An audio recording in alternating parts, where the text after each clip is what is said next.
Koreshirët si vetë po shkojnë mirë edhe fatbarësisht gruri është në gjendje të mirë. Dhe është moti po merr mirë, edhe pse kanë 1-2 ditë me rreshje, po qeu përmirësua dhe fushata e Koreshirëve po shkon shumë mirë.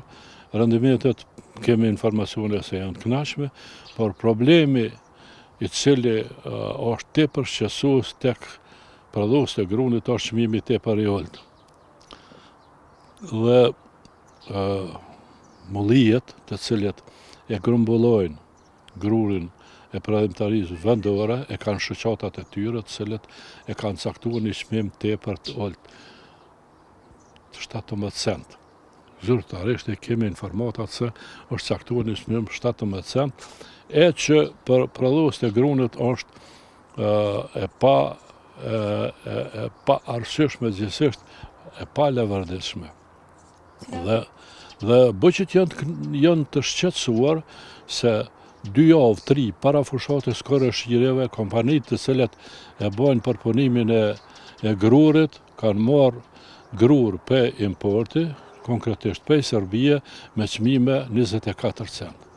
Dhe në mënyrën rapide kur fillon fushata e Koreshirëve këtu te na, aty bie çmimi dhe tek e fundit në mënyrë të çuditshme thirrën në berzë. Nuk është e vërtetë se berza e ka caktuar çatë gjithsesi është në berzë një çmim i tillë. Po këtu po manipulohet, kanë monopolin kompanitë përpunuese të miellit, i cili po luan me fatin e prodhuesve të grurit dhe në këtë mënyrë po i dëmton. Nuk të falendërua subvencioneve, deri diku bëqet po mbulohen për mos me punu krejt me humbje.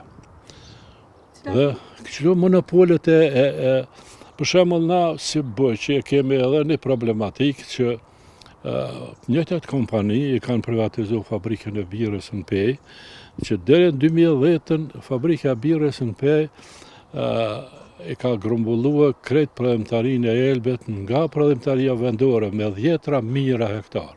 Po sa u privatizu, fabrika e birrës në Pej nuk merr mo Elbë dhe prodhohet asnjë hektar Elbë. Se në këtë mënyrë bëqet janë të dëmtuar sepse Elbi birrës është një kulturë shumë e përshtatshme për përfitimet ekonomike të bëqve, dhe tash ata e marrin lëndën e parë pe importi dhe Pej që ka fillu më marë lënda parë për importi vlera e birrës ka ra. Kanë monopol edhe në përpunimin e koncentratit. E që qaj koncentrat që ty në fermerve që prodhojnë qumshtin, ju kushton shumë. Dhe po ngarkohen gjithëherë me çmimet të larta të repermaterialit që ju shkon për prodhimtarit qumshtit. Në këtë mënyrë, bëqet duhet me pas një orientim të caktuar kush po ju krijon probleme. Nuk është, unë mendoj se Ministria e Bujqësisë edhe shteti nuk është ju kriju ku me di çfarë probleme, por monopoli i të fortëve po luan me fatin e prodhuesve, qoftë prodhuesve të shumtit, qoftë prodhuesve të grurit, qoftë prodhuesve të kulturave tjera bujqësore. Dhe normal që shteti duhet me gjetë metoda me zvogëlue atë konkurrencën jo lojale nga importi. Mirë po me gjitha ligjet ndërkombëtare është e pamundur me ndalu tërësisht, sepse ata kompania Vita e pashu ankuan se po hyn qumshti Alpska, Sapadiun e Soleja e shteteve tjera për rreth. Mirë po, këto gjona neve në kanë interesua me e përcjell te konsumatorët kush çka po konsumon. Besoni që shumicën e rasteve kur kam hyrë në markete i kam pa ka marrin qumshtin Alpska. Na si sindikate kemi objektiv që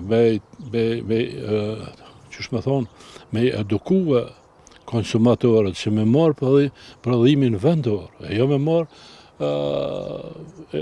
produktet ndryshme ushqimore nga importi.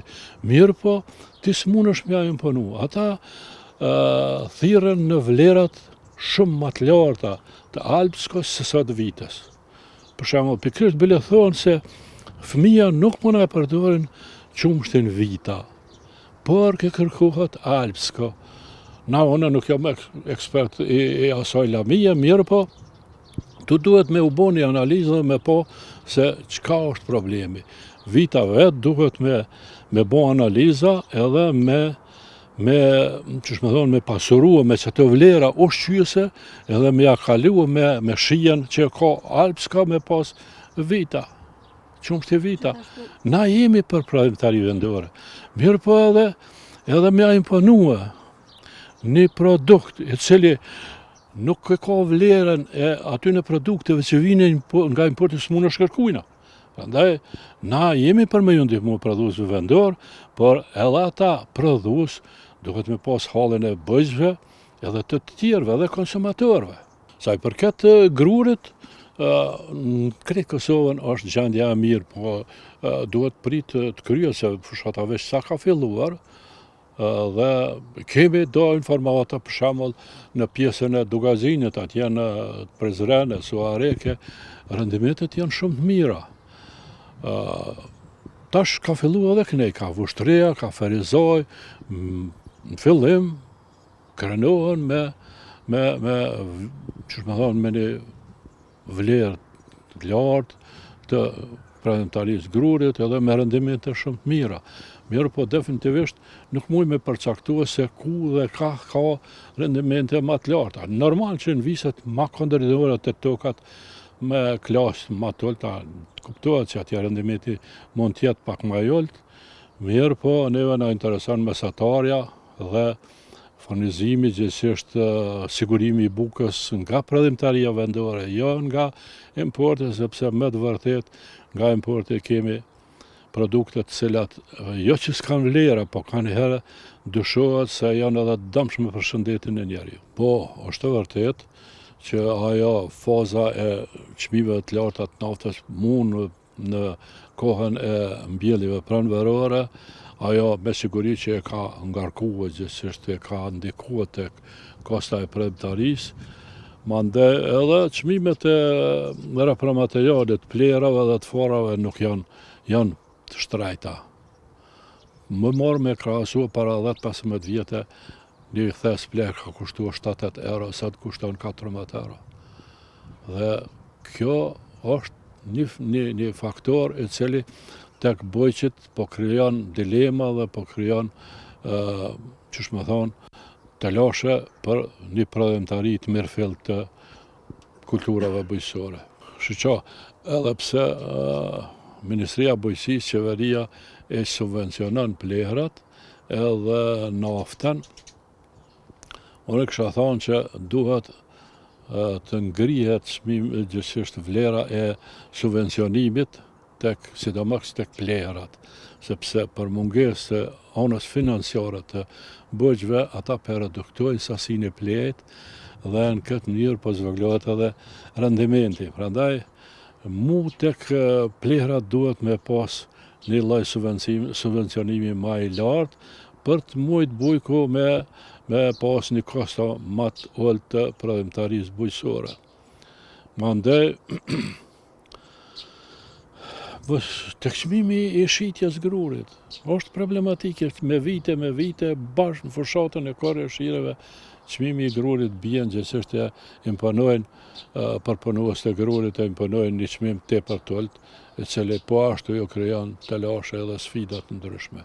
Po ndryshe me këto tjerat çështje, me këto tjerat probleme, disa raste kemi pas ku ka pas dome nga breshrit, nga vërshimet, edhe aty nga institucionet, nga qeveria kërkohet ose të gjejmë mënyrën e sigurimit kulturave bujqësore, kompanitë cilët e bojnë sigurimin dhe krejt domat që shkaktohen nga fatkeqësitë natyrore, atëherë ju bie bara aty në kompanive të sigurimit, ose qeveria të ndajë një fond të posaçëm ku do të ketë mundësi që bujqit t'i kompenzoj aty ku dëmtohen nga këto fatkeqësi natyrore. Dhe atë me shumën e volitshme të konsiderume, sepse ka raste kur fermeri dëmtohet 80% ose 70% para 3-4 vite, Ministria e Bujqësisë i ka ndihmuar me 25%, prapë se prapë bujë kon humbje.